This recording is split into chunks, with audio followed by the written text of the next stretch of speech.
So to make the milhojas, we are going to need 400 grams of plain flour and 200 ml of water, and we're also going to need a pinch of salt to begin. We are obviously going to need butter. Okay, so we're going to need 300 grams of soft butter and another further 50 grams of plain flour. But to begin, the first step is to do this, where we're going to be making a dough that is going to be quite hard from the flour, the pinch of salt and the water. Okay, so we're going to put a bit of a pinch of salt, and we're then going to add the water, and we're going to start mixing, and we're going to mix it until we end up with a dough that is going to be quite a hard dough.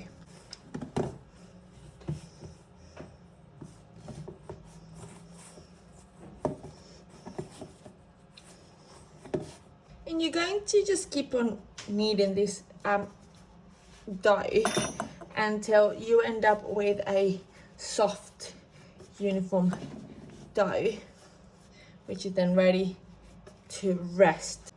So when you've got a dough that looks like this, it is ready to rest.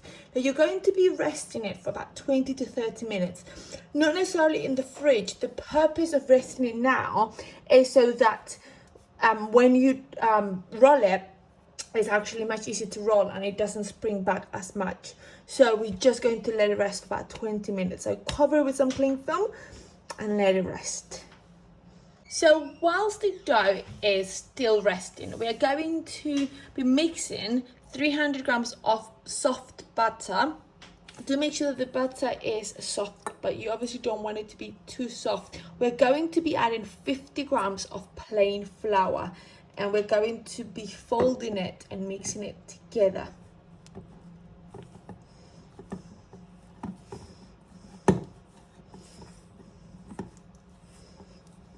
So what we're going to do is we're going to start by rolling our dough, which was resting about 20 to 30 minutes, into a rectangle, and then we're going to add the butter.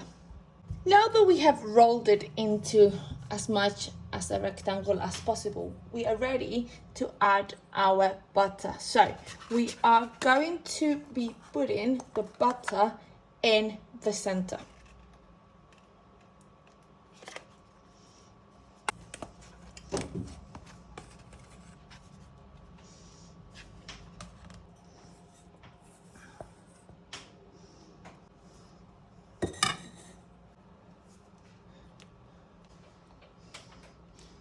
So we are going to close it by picking it from one end, okay, and we're going to fold it in, and we're going to pick the other end, and we're going to fold it in like this. So we're going to cover with cling film and put it in the fridge for 30 minutes. So I have taken my dough out of the fridge. It was in the fridge for 30 minutes and it has chilled. Now I'm going to be rolling this so that I can then do the first fold. For me to be able to roll, I'm going to move it so that it is now perpendicular. Okay, so it's like this. Now I'm going to be rolling on the direction that the butter is here. So I am rolling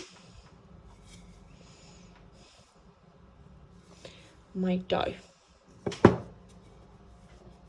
Now that you've rolled it, it is time for you to do the first folding, and we're going to do a single fold, but we're going to imagine that this is divided into threes. Okay, so we're going to be folding inwards and then the other one. So I'm going to grab one side and fold like that, and then I'm going to grab this side here and I'm going to fold. So I'm going to be covering this with cling film, and I'm going to let it rest for 30 minutes at least in the fridge until the butter has hardened again. I've taken the dough out of the fridge after resting it for about 45 minutes, and we're now going to roll it in the direction of the fold, so this way, Okay, so we're going to start rolling it in this direction. Now that we have rolled it like this, it is ready to be folded again. Now before, we had folded it like this inside in a third, so we had imagined it to fold it in a third. Now we're not going to do that. Now we're going to imagine that this is going to be folded, let's say in 4. So we're going to imagine that it's going to go like that, and like that. We're going to fold it, okay, in the middle like that. Then I'm going to fold this in the middle like that, okay, and then this I'm going to fold it again. So now that my dough is out of the fridge again, and we've already done 2 folds, we're going to do the 3rd fold. The 3rd fold is back to a single fold, so it's going to be thinking that it's 3, 1, 2, like that. So we are going to now roll this. We're going to be rolling it on the direction that is that way. If you've got space, you could put it that way and roll again. I'm just going to do it this way, but we're going to go in the direction of the folds. Now that we've rolled it across, it is ready to be folded. So we're going single fold, then a double fold, single, double. So here we're going to imagine that this is 3/3. So we're going to fold 1 like this, okay, and then we're going to get our other side and we're going to fold that like that, okay. Now this is once again ready to be covered, and we're going to put it back in the fridge. So I have now taken this out of the fridge, and it's been rolled and folded 3 times. So this is the final time, the 4th time. And what we're going to be doing is we're going to do a double fold like we did in the second roll. So we're going to be rolling in the direction of the folds, so that way. Now, because this has been in the fridge for quite a while, it is quite hard. So you can heat it like this to soften the batter.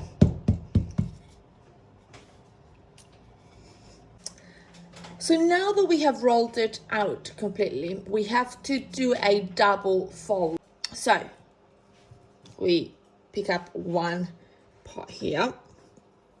We're going to fold it in like that. We're going to pick up this part here.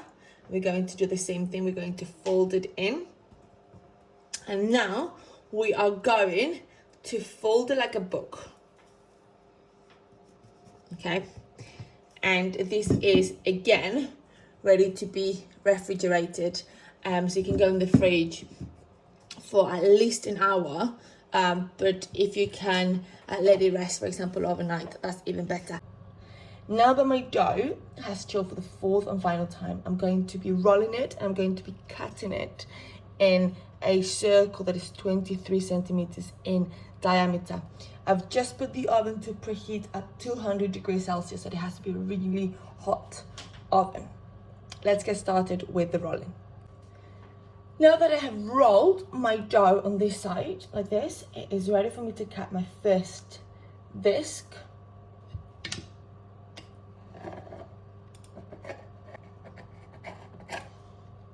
I'm going to put this on parchment paper, and it is going to go in the oven until it is lightly browned. So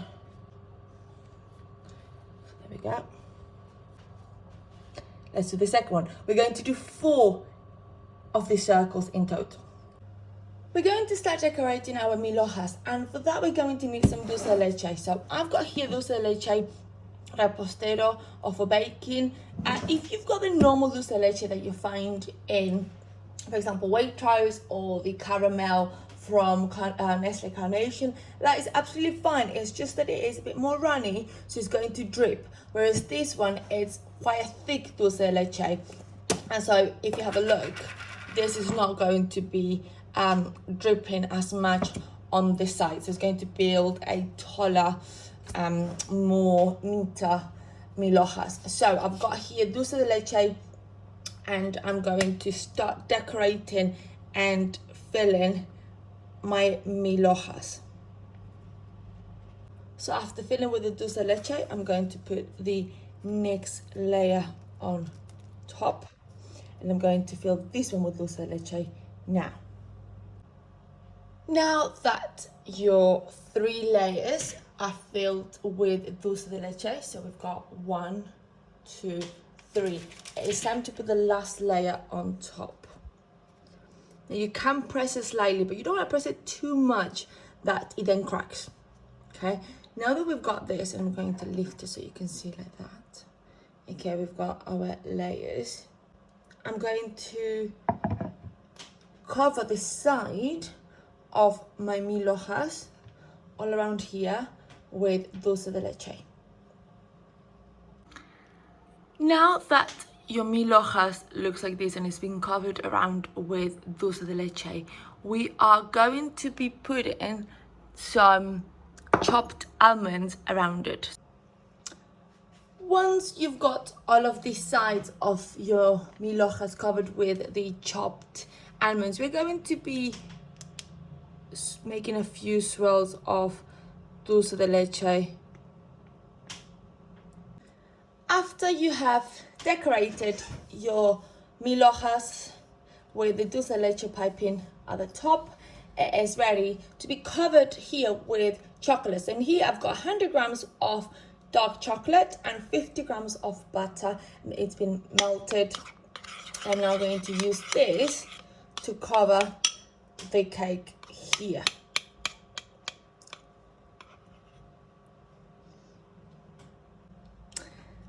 Now that you've covered your Milhojas with the chocolate, okay, we are going to do the last stage, which is we're going to melt also some white chocolate.